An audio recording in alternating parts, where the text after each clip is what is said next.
Vamos a establecer hoy un recorrido sobre uno de los temas más interesantes e innovadores que ha tenido el derecho contractual de los últimos tiempos. En sí mismo porque representa un puente con la actividad económica, con aspectos que tienen que ver con la dinámica de las relaciones económicas en sus más diferentes variantes. Y además porque su impacto en el derecho contractual nos ha llevado a complementar una noción de contrato más actual y acorde con las características de nuestro tiempo, con la particularidad que el Código Civil y Comercial vino a reconocer este núcleo temático de una manera específica, generando entonces su lugar específico en el marco normativo del nuevo derecho contractual que el Código Civil y Comercial ha puesto en vigencia.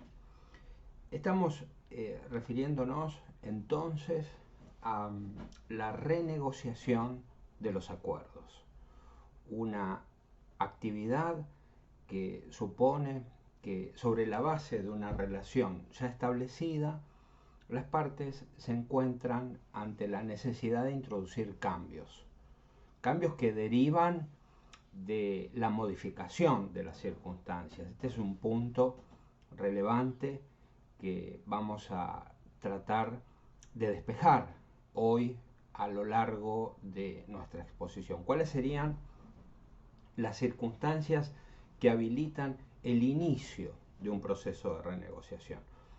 Pero antes que esto vamos a proponernos marcar un itinerario para seguir. Y este itinerario, más que suponer el tratamiento de temas que nos vengan conteniendo la estructura de la renegociación como núcleo de desarrollo, vamos a invertirlo y vamos a proponer algunas preguntas que nos marquen el camino y la orientación para ese trayecto.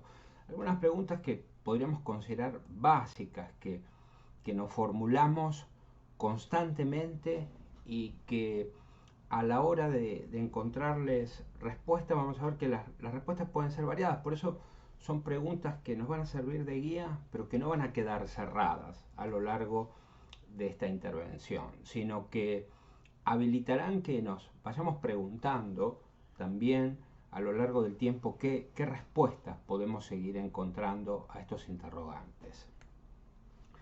¿Cuáles son las implicancias para el derecho contractual del reconocimiento específico de la obligación de renegociación de los contratos? Vamos a ver un poco qué puesto viene a ocupar y qué consecuencias y repercusiones trae en la regulación de los contratos en general, por lo menos de una manera somera. Vamos a dejar establecidos algunos puntos de referencia. ¿Por qué conviene renegociar? ¿Cuál puede ser la razón que determine que, teniendo un programa de conducta establecido con la indicación de cuál es la conducta debida por las partes y con el efecto vinculante que esto supone como derivación de un acuerdo, sea necesario abrir un marco de redefiniciones de los aspectos que componen ese programa prestacional? ¿Cuáles pueden ser las razones que justifican este volver a restablecer las condiciones de cumplimiento? ¿Qué podemos decir sobre en qué consiste la renegociación? Desde el propio sentido económico no sería dificultoso, porque los actores económicos permanentemente realizan tareas de adecuación de contratos ya celebrados, pedidos de encargo, modificaciones de precios, ajustes sobre la calidad de los bienes que están comprometidos, adaptaciones de acuerdo a innovaciones tecnológicas. La realidad se muestra como cambiante y consecuentemente esta tarea es conocida por los actores económicos. Aquí la pregunta apunta a ver cómo podemos encuadrarla desde el campo jurídico para que el campo jurídico, cumpliendo esa función de saber práctico, aporte a los operadores económicos soluciones facilitadoras de restablecimiento de un nuevo acuerdo. Ya también desde la perspectiva propiamente jurídica y del ordenamiento normativo, tendríamos que poder establecer cuándo se impone como una obligación la renegociación, tarea que va a suponer reconocer distintas fuentes. Y reconocido que las partes se encuentran ante la necesidad de renegociar, ¿cuáles son esas pautas? Es decir, ¿cuál es el camino adecuado para desenvolver esta conducta de vida? Evidentemente, el hecho de que reconozcamos que hay que renegociar un acuerdo no puede amparar conductas dilatorias, especulativas, ni tampoco simulacros de intentos de renegociación, por lo cual tiene que haber un parámetro de diligencia comparativo que nos permita distinguir aquellas conductas que en la vida económica pueden desplegarse de aquellas que el ordenamiento considera como una respuesta adecuada a los valores que están en juego con la obligación de renegociar un acuerdo. De este modo, entonces, podemos pasar al primer interrogante que proponíamos, que era cuáles son las implicancias de la renegociación para el derecho contractual. El derecho contractual clásico tuvo evoluciones importantes, evoluciones que fueron traumáticas y que dieron lugar, por supuesto, a enfrentamientos de concepciones, una concepción más individualista y subjetiva del contrato, a concepciones más objetivas, también inspiradas a lo largo del siglo XX con miradas más solidaristas respecto de la función del contrato. En la búsqueda de síntesis es claro que las discusiones mantenidas a lo largo de lo que fue el proceso de discusión para la recodificación tuvo justamente a una noción más actualizada de contrato como elemento preponderante del tráfico económico. En los procesos de discusión sobre los proyectos de código civil y comercial a tomar en cuenta, claro que esta función económica del contrato fue preponderante y claro que cada vez más se buscó poner en consonancia el modelo de regulación de la figura contractual con aquellos avances que se registraban como ya definitorios en el campo de las relaciones internacionales. El contrato no es solo un producto de una regulación nacional, sino que cada vez más con la integración económica fueron dándose a su respecto acuerdos para que la figura pueda servir al tráfico de bienes internacional.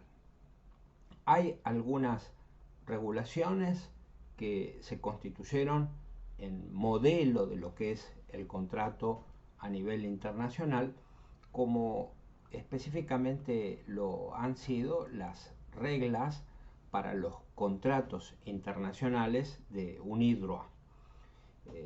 Aquí podemos señalar que los autores se consideraron en la necesidad de establecer un espacio de diálogo que proponga reglas comunes a la figura contractual, no ya como un tratado, sino como una propuesta de entendimiento sobre cuáles son esas reglas que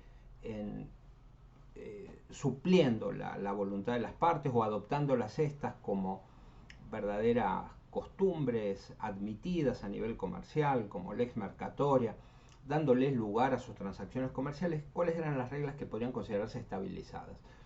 Y en estas reglas de UNIDROIT, que están publicadas y que son muy fácilmente localizables, desarrolladas desde el año 1994 con 4 ediciones, la última de 2016, la denominada cláusula hardship fue admitida cuando se producían modificaciones sustanciales en la base económica del contrato que evidentemente estaban por encima del riesgo asumido por las partes. De este modo, el artículo 623 de las reglas de UNIDROIT vino a romper ese molde tradicional que los derechos nacionales tenían respecto del contrato, que frente a las dificultades de cumplimiento solo correspondía una adaptación judicial en el mejor de los casos, o en su caso la resolución si es que mediaban las condiciones para ese camino extintivo. Aquí se estableció en UNIDROIT otra mirada, una mirada mucho más acorde con los intereses económicos en juego y con valores que en nuestro derecho están vigentes, que son los que responden a esta modificación. Y se señala que cuando el cambio de circunstancias afecta la base económica de manera sustancial, existe una obligación de renegociar y se fija un procedimiento, que es un procedimiento que después se lo va a tomar también en consideración cuando en nuestro derecho haya que tomar criterios cuando hay una obligación legal que deriva en un concreto acuerdo. También estas modificaciones que se estaban dando en el campo de los contratos internacionales tuvieron su correlato en nuestro país, su correlato en el derecho nacional. Y esta idea de que el contrato tenía que poder dar respuesta, y una respuesta adecuada a los intereses de las partes, para poder continuar con la relación pese a cambios sustantivos, se asoció de manera importante a ciertas crisis que se vivieron en nuestro país.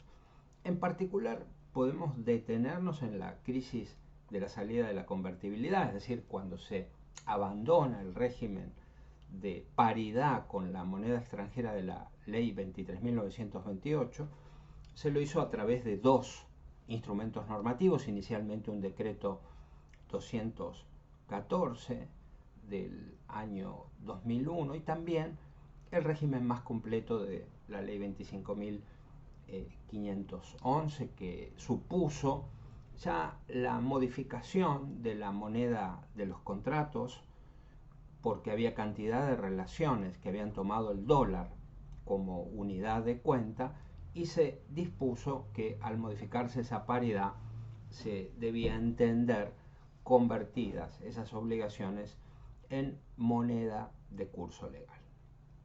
El impacto que esa modificación de la moneda de los contratos habría de tener, desde luego, que era muy fuerte, y entonces también se previeron mecanismos de recomposición. Y en ese contexto, la doctrina y la jurisprudencia consideraron que la manera de llevar adelante los reajustes equitativos, independientemente de que se encontraran fórmulas para liquidarlos, podía tener en la renegociación un campo adecuado de expresión. Así es que la renegociación ganó un lugar específico ante una crisis de la economía de nuestro país que fue muy profunda y que obligó a la adaptación de las relaciones. En el proceso evolutivo que supuso entonces este reconocimiento de que no hay extremos ante la modificación de las circunstancias económicas del contrato, se incorporó también la perspectiva que un autor norteamericano desarrolló con gran profundidad y visión también sobre lo que un contrato de duración puede implicar.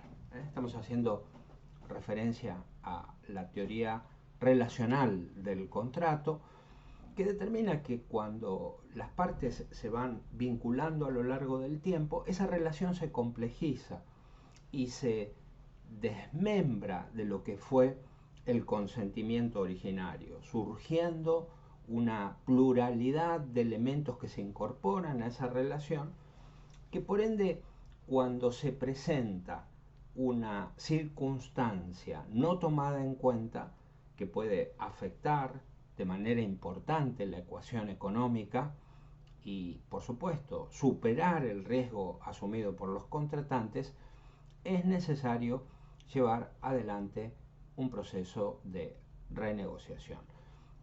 McNeil habla de que el recurso a hacer presentes o presentificación, como lo denomina, criterios que fueron expresados en el acuerdo originario, puede no presentarse como lo más apto para los intereses de las partes que perduraron en el tiempo.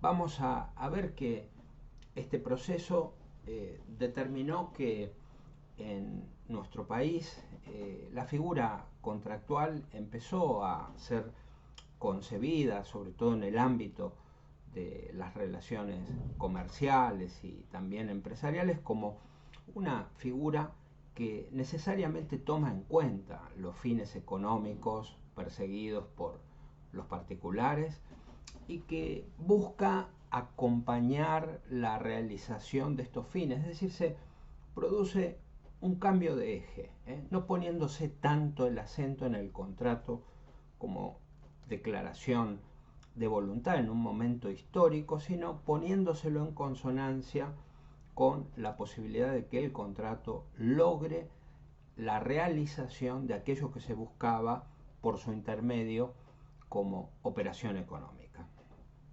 Desde este punto de vista, impacta en nuestro derecho local la consagración en el artículo 1011 de la obligación de renegociar. Después lo vamos a mencionar, pero vamos a destacar que el artículo 1011 define lo que constituyen los elementos del contrato de larga duración, establece deberes que podríamos reconocer que derivan de la buena fe para los contratantes en este tipo de relaciones de duración, pero en el artículo, en el tercer párrafo, establece que la parte que decide la rescisión debe dar a la otra la oportunidad razonable de renegociar de buena fe, sin incurrir en ejercicio abusivo de derechos. Es decir, que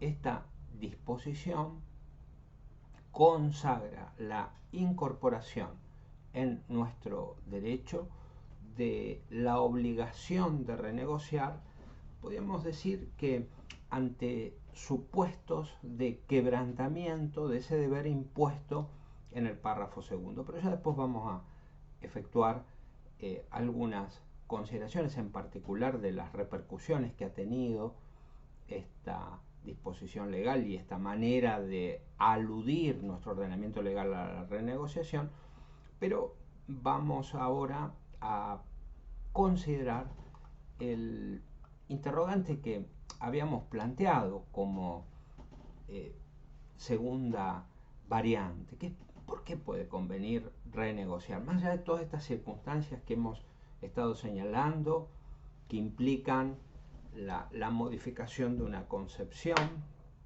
vamos a ver que en definitiva la renegociación se instala en el campo de los efectos del contrato. Entonces ya estamos en el terreno de la eficacia y en el terreno de la eficacia económica de la conducta que los contratantes van a desplegar como debida. Ahí es donde se pone el centro de mirada. Los intereses de los celebrantes tienen que ser realizados. No solo el instituto de la renegociación viene a contemplar esta eficacia económica, sino, por ejemplo, por supuesto, también la frustración del fin del contrato, que es otra figura incorporada con el Código Civil y Comercial en el año 2015. A los actores desde el campo jurídico, el contrato no se les presenta solo como una concepción formal, sino que, al igual que los operadores económicos, se interesa la eficacia de la relación, que el contrato pueda satisfacer ese reparto de riesgos que los contratantes llevaron adelante. Por supuesto que el contrato, para poder responder a estos intereses económicos, tiene que ser entendido también bajo determinadas circunstancias como una relación flexible, como una relación que sea permeable a aquellas modificaciones que la vida económica pueda señalar. La vida económica, decíamos también, los cambios tecnológicos, las necesidades de adaptación de las estructuras económicas a otras exigencias. Pero acá tenemos que destacar, frente a la pregunta de por qué conviene negociar, la coyuntura que plantea nuestro país. En los últimos tiempos, la inflación se ha mostrado como un fenómeno creciente, difícil de controlar y con un alto impacto en las relaciones contractuales. ¿Por qué un alto impacto? Porque se produce un contraste entre lo que la realidad económica indica, que es la creciente pérdida de poder adquisitivo de la moneda, y una imposibilidad que se mantiene desde el punto de vista jurídico, con una vigencia del principio nominalista que impide que las propias partes adecuen la influencia del fenómeno inflacionario en la obligación dineraria. No se encuentran legalmente permitidas las cláusulas de estabilización, las cláusulas de recomposición del patrimonio a partir de índices, ni tampoco se encuentran permitidas las cláusulas de seguimiento del valor conforme a la moneda extranjera.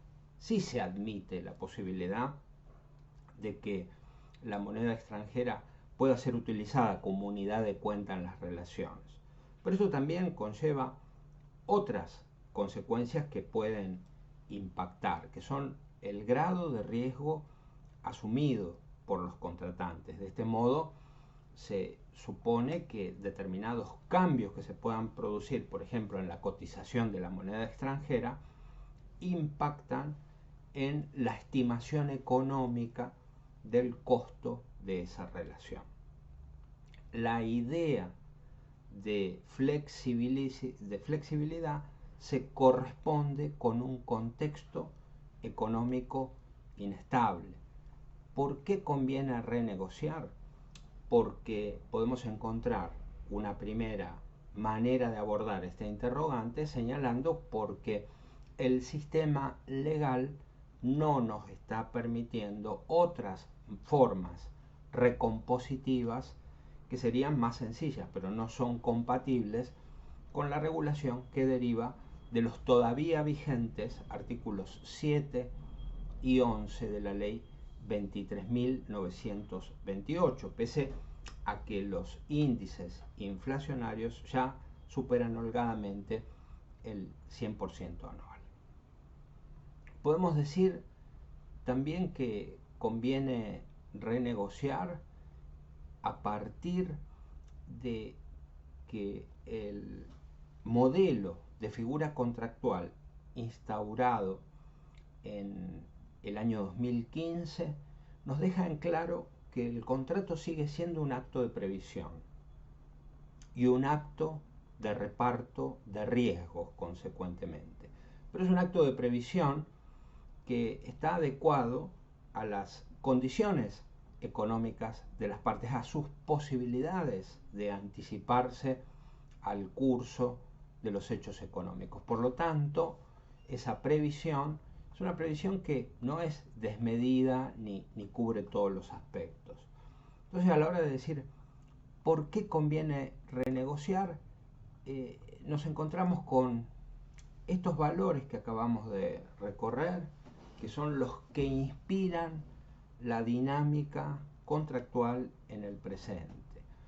Como operadores del campo del derecho, nos enfrentamos a los intereses de los actores económicos y sabemos que desde el campo jurídico tenemos que lograr que la figura contractual se despliegue con eficacia, con flexibilidad y teniendo marcos adecuados de previsión en la distribución de riesgos. Habíamos destacado que otra de las preguntas que nos parecía importante poder contestar es que podemos decir entonces de todo esto que vamos reflejando de la renegociación como proceso habitual entre los actores económicos, pero cómo la podemos ver desde el marco legal. Ya sabemos que el código la regula en el artículo 1011, por lo menos la contempla, que esta incorporación de la obligación de renegociación es muy significativa, más allá de los efectos del contrato para la concepción en sí misma, que la pone en diálogo con la regulación del contrato a nivel internacional, con concepciones también avanzadas que se han dado cuando los contratos son de duración y con valores que son los que acabamos de mencionar, que tienen que ver con la eficacia, con la flexibilidad y con marcos adecuados de previsión. ¿En qué consiste? ¿Qué es lo que se ha podido reconocer en torno a la renegociación? ¿Qué criterios son los que permiten ir abordándola desde distintos ángulos en el saber jurídico? Bueno, se han sostenido distintas descripciones de lo que la renegociación es. Es, por supuesto, la negociación de una relación ya existente, resultando la relación entre una y otra de género-especie. Este es un aspecto que ofrece interés. Es decir, la renegociación supone habilitar una negociación, pero no una negociación que comienza de cero, sino que por el contrario tiene un anclaje que constituye un programa de conducta ya establecido. Hay que saber que si los contratos fuesen la vía de una renegociación constante, no estarían cumpliendo su función esencial, que es justamente la de permitir tener un marco adecuado de eficacia vinculante para un programa establecido. Esa es la esencia. La esencia del contrato es ser un título justificativo de desplazamientos patrimoniales en el que las partes, como regla, asumen que las prestaciones pueden encarecerse, que las condiciones del mercado pueden cambiar. El contrato, por definición, supone que más allá de todas las contingencias, nosotros ya sabemos a qué nos vamos a tener. Claro, hasta que esas circunstancias impactan de modo tal que superan la ecuación económica y la desvirtúan. Entonces allí se abre este proceso de renegociación de esa relación ya existente. Lo que marca una particularidad en el proceso de renegociación, es que partimos de la consideración de un programa ya establecido, con lo cual la negociación ha de tomar en cuenta y basarse en los criterios ya definidos. Ya tiene un marco la renegociación, por más que las partes puedan reconfigurarlo, pero en ese marco usualmente es la variable que supone justamente la necesidad de adecuar los términos, y por ese camino inicialmente ha de afrontarse el proceso de readaptación del contrato.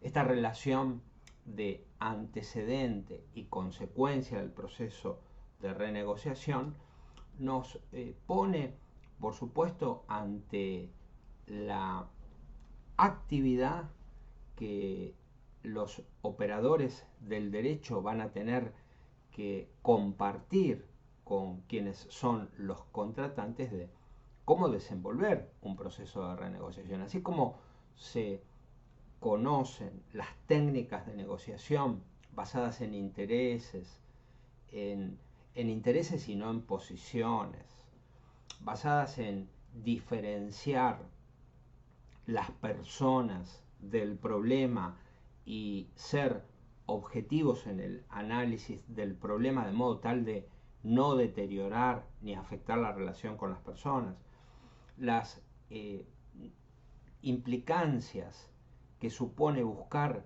soluciones que satisfagan intereses de ambas partes, todos estos recaudos que se tienen en los procesos de negociación, va a haber que tomarlos en cuenta desde la complementación que la tarea jurídica puede hacer a estos procesos en las tareas de renegociación, que van a hacer que estos marcos de negociación estén tomando en cuenta que ya hay una relación preestablecida. Por supuesto también, como se lo sugiere en la teoría de la negociación, habrá que definir cuál es el mejor acuerdo ante la alternativa de que no prospere un acuerdo negociado. ¿Cuál es la mejor alternativa de la que vamos a disponer en una renegociación si es que no llegamos a un resultado favorable con la renegociación? Esto marca cuáles serán los caminos posibles de ese contrato ya establecido que no pudo prosperar en su adaptación por el proceso de renegociación. El denominado MAM, mejor alternativa a un acuerdo negociado, que es el que no se dio. Esto también supone una valoración responsable de cuál va a ser la variante con que va a contar ese contratante que está llevando adelante el proceso de renegociación. Vamos a considerar otra de las miradas que conceptualmente se han propuesto sobre la renegociación, que se la interpreta como un proceso de tratativas tendiente a restablecer la ecuación de riesgos adaptada a las vicisitudes que presenta a ese momento el contrato. Esta mirada es muy interesante porque propone restablecer la ecuación de riesgos, y acá está denotando una de las funciones principales que el contrato cumple implícitamente a la hora de establecer las reglas de un intercambio. Y es que el contrato es un instrumento de distribución de riesgos. Y en este punto, esa ecuación se ha visto superada, porque como regla, nosotros cuando se modifican las circunstancias nos tenemos que atener a lo pactado. Ahora, si esa transformación de las condiciones económicas supera los riesgos asumidos, allí es cuando se torna necesario reconfigurarla. Esta es una visión que apunta a una consecuencia económica jurídica ya más elevada. Y podemos señalar también que el tema de la renegociación ha sido considerado por los encuentros jurídicos a través de las Jornadas Nacionales de Derecho Civil. Las 19ª Jornadas Nacionales de Derecho Civil han formulado la siguiente ubicación dogmática del tema de la renegociación. Se ha destacado que es un remedio contractual tendiente al mantenimiento y adecuación del acto. Fíjense ustedes, mantenimiento y adecuación a circunstancias sobrevenidas que lo afecten de manera sustancial, podemos agregar acá, correspondiendo su ubicación, como ya lo estuvimos viendo, en los efectos del contrato. Así es que contar con estos conceptos nos permite abordar la realidad del desenvolvimiento de los actores económicos a la hora de renegociar con un campo específico de elementos que son propiamente jurídicos y que se interrelacionan y aplican a esta realidad económica. Por un lado, la de saber que renegociar una relación ya establecida tiene implicancias condicionantes hacia el proceso de renegociación, que van a estar dadas por el contrato que se está queriendo adaptar.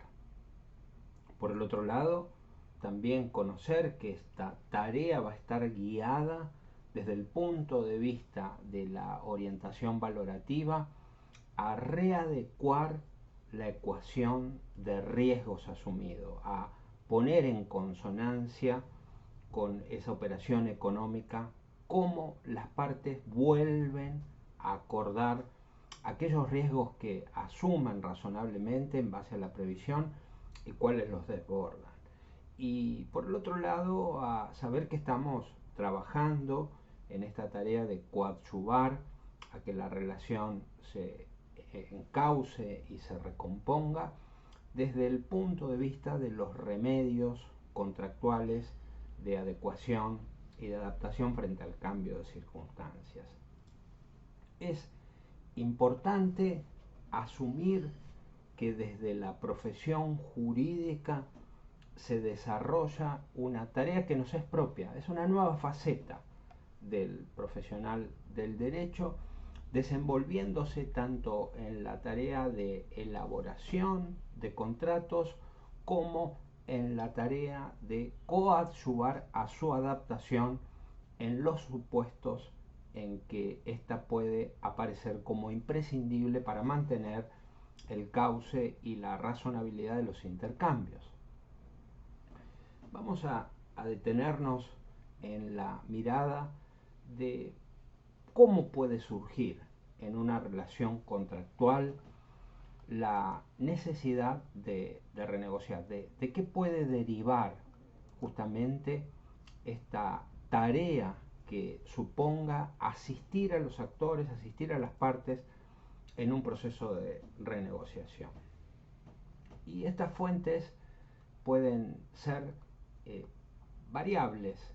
Esto puede surgir del reconocimiento espontáneo que los contratantes tienen, que resulta conveniente, sin estar modificada la sustancia del intercambio económico, resulta conveniente ir acordando aspectos de su ejecución que varíen lo acordado inicialmente.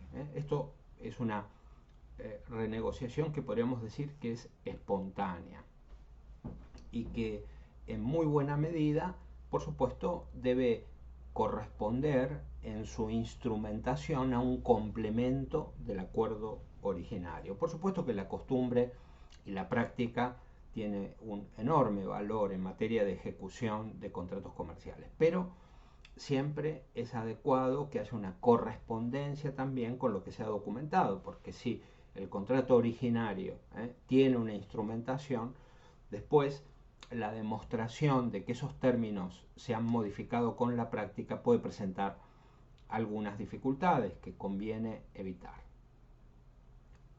La renegociación Sin embargo, las facetas que mayor dificultades presentan se dan cuando hay una cláusula que obliga a renegociar o cuando es la ley la que podemos decir que impone esa obligación. Con lo cual nosotros en el cuadro de fuentes de la renegociación podemos mencionar la que deriva de la autonomía de las partes y que adaptan ella a cualquier término del contrato, la que surge de una cláusula específica de renegociación y la que deriva de la determinación del ordenamiento legal, que concretamente nosotros hemos visto que está considerada en el artículo 1011.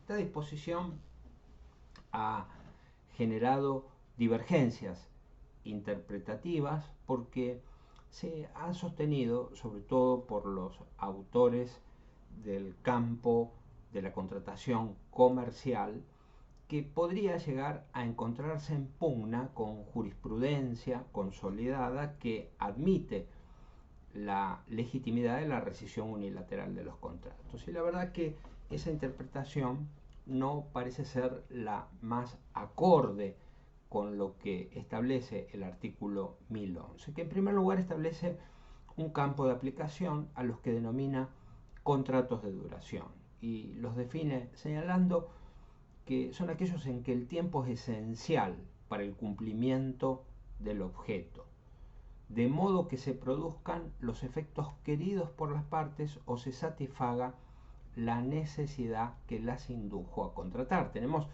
ejemplos numerosos de figuras contractuales reguladas que representan contratos de larga duración. A estos contratos, de manera subsecuente, la propia disposición les reconoce una obligación que podríamos decir que no tiene ninguna novedad en el derecho más allá de que haya sido positivizada, pero es una obligación que derivó siempre del principio general de buena fe. Las partes deben ejercitar sus derechos conforme a un deber de colaboración. Esto quiere decir respetando la reciprocidad de las obligaciones del contrato, considerada en relación a la duración total. Es decir, las partes tienen en estos contratos la obligación de superar las dificultades, de prestarse una predisposición a no atenerse a posiciones meramente formalistas y a prestar toda la diligencia necesaria para que los fines económicos de la relación puedan cumplirse. Es decir, que acá se abre un campo de posibilidades que denota que justamente es el principio general de buena fe el que va haciendo derivar estos deberes de la relación de correspondencia que la disposición legal denomina deber de colaboración. Y ese deber de colaboración tiene un norte, que es justamente la reciprocidad de las obligaciones, el mantenimiento de esa relación de reciprocidad. Que si alguna de estas circunstancias no se da y deriva en una afectación de ese deber de reciprocidad, en las obligaciones, surge que la opción preferida por el legislador es la obligación de renegociación. Esto quiere decir que bajo las circunstancias de un quebrantamiento de la relación de equivalencia, se impone este deber de readaptar los términos del contrato cuando esas circunstancias, por supuesto, son severas y también exceden el riesgo asumido por los contratantes. Esto supone que lejos de establecer este artículo 1011 una solución contraria a la jurisprudencia vigente en materia de rescisión unilateral de los contratos, lo que nos recuerda el artículo es que bajo determinadas condiciones impera un deber de colaboración que se traduce en una obligación de renegociación. Por supuesto que si quebrantando este deber alguna de las partes opta por la extinción unilateral, las consecuencias que se derivarán de esto son consecuencias de tipo indemnizatorio. ¿Cómo se operativiza este deber? No tenemos en nuestro ordenamiento establecido un procedimiento, pero puede acudirse con facilidad también como derivación de lo que impone la buena fe a las reglas que establecen los contratos comerciales internacionales de UNIDROIT. Y esta disposición que ya mencionamos indica que tiene que haber un pedido fundado y temporáneo con el acaecimiento de las circunstancias que generan ese cambio en la relación de reciprocidad y de equivalencia. Este pedido supone que se inicie un procedimiento, la necesidad de que haya claridad, transparencia en la información, de que exista también un intercambio en el que las respuestas de las partes sean razonables y que pueda determinarse si se arriba a un acuerdo respecto de la modificación sostenida en base a las posiciones que las partes intercambiaron. Esta integración del procedimiento puede tener variantes si es que las partes habían contemplado o no alguna circunstancia de este tipo en el contrato. Vamos a ver ya en lo referido a cuáles son las pautas de renegociación que lo que se plantea como obligaciones y circunstancias en que la renegociación pueda tener lugar, se da sobre todo cuando hay cláusulas específicas de renegociación. Estas cláusulas se van a basar en un determinado supuesto de hecho, como enseguida lo vamos a ver, cuál es la estructura de la cláusula de renegociación. Pero digamos, en relación con lo anterior y en relación también con la conducta debida a partir de una cláusula de renegociación, que se ha señalado por la doctrina algunos criterios para medir cómo se desenvuelve la tarea de la renegociación. Y entre estos criterios se ha destacado que las partes deben mantener el marco de renegociación establecido en la cláusula o deben mantener la renegociación que derive de la ley. Respetar las otras disposiciones del contrato. Ya vamos a ver alguna variante que se puede presentar en una cláusula. Tener en cuenta la práctica contractual prioritaria entre ellas. Este es un aspecto que marca una necesidad de coherencia con las conductas anteriores. Procurar un esfuerzo real por alcanzar el acuerdo. Aquí vamos estableciendo una diferenciación, estableciendo una delimitación con aquellas conductas que pueden ser especulativas de aquellas otras que traducen la realización del principio de buena fe. Prestar atención a los intereses de la contraparte. Producir información relevante para la adaptación, es decir, expresar cuál es la postura, cuáles son los fundamentos, cuál es el impacto que tiene el cambio de circunstancias en esa relación en concreto. Mostrar una sincera voluntad de alcanzar un compromiso. Mantener una conducta flexible en las negociaciones. Esto supone poder elaborar propuestas que tomen en cuenta los intereses de ambas partes, como para poder desenvolver acá el parámetro de conducta diligente. Buscar las soluciones de reajuste más razonables y apropiadas. Hacer concretas y razonables sugerencias de reajuste en vez de escuetas declaraciones generales. Evitar precipitadas sugerencias de reajuste. Dar las razones apropiadas para justificar las propias sugerencias y responder oportunamente las ofertas de reajuste hechas por la contraparte. Aquí nos encontramos con un catálogo de alternativas que podrían estar formando parte de una actividad de renegociación como para poder definir si la conducta desplegada ha sido diligente o no, si ha sido de buena fe o si por el contrario se ha tratado de una conducta elusiva.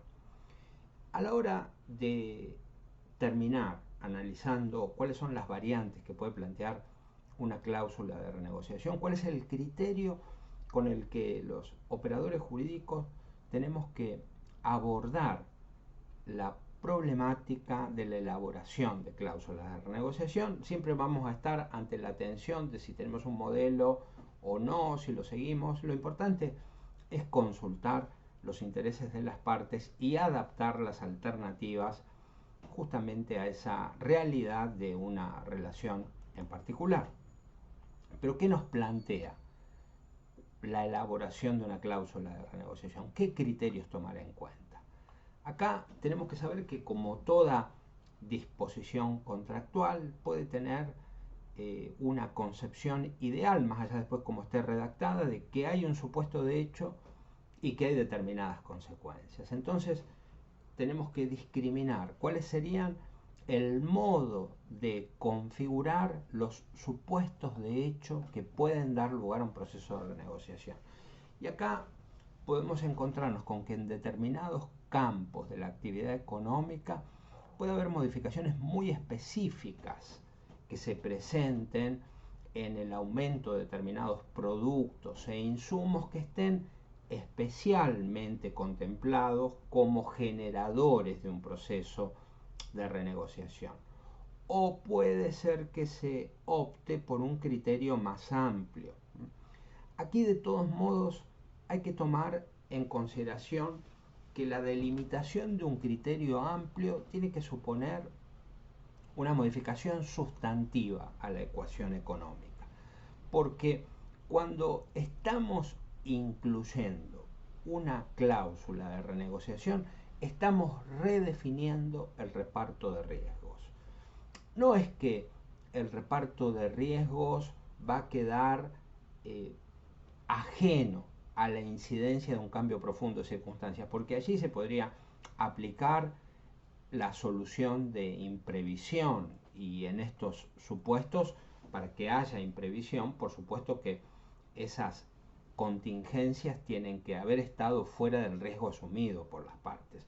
Pero aquí ellas mismas están prefijando las condiciones dentro de las cuales la variante la asume cada contratante, y cuando, superado determinado margen, se ingresa en un proceso de renegociación. Quiere decir que ese no es un riesgo que cada uno vaya a correr por su cuenta, sino que es de alguna manera un riesgo compartido.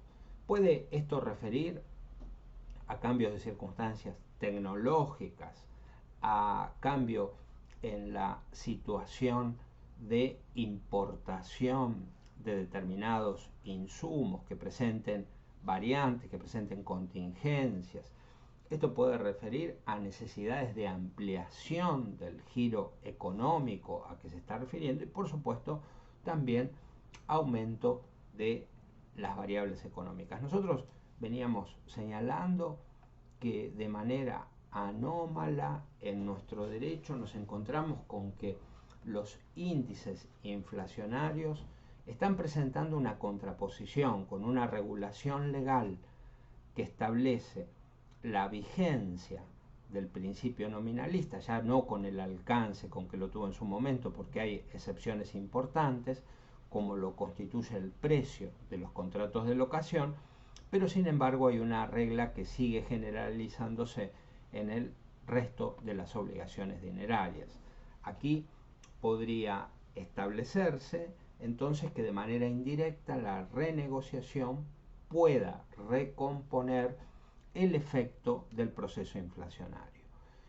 Es una utilización que podemos decir no es la utilización ortodoxa del mecanismo de la renegociación, porque las partes contarían con otros elementos, como son las cláusulas de estabilización, las cláusulas de actualización, pero ocurre que esas cláusulas automáticas, que serían las que naturalmente darían respuesta a este fenómeno, aparecen prohibidas en nuestro ordenamiento todavía por la ley 23.928. Sería adecuado que una cláusula de renegociación defina el procedimiento para renegociar, defina cómo se tiene que dar el pedido, la solicitud, que la solicitud tiene que ser fundada, que también tiene que ser temporánea, tiene que ser inmediata al acaecimiento de las circunstancias afectantes, tiene que haber una definición sobre qué ocurre con el cumplimiento. Si nada se dice, el cumplimiento no se suspende, pero es necesario tomar en cuenta esta posibilidad. Puede establecerse una duración del periodo de renegociación y aún también puede regularse la posibilidad de que un tercero facilite esta tarea de adaptación del contrato. Y puede también que se defina cuál es la consecuencia si no se obtiene un acuerdo en el proceso que las partes están desenvolviendo.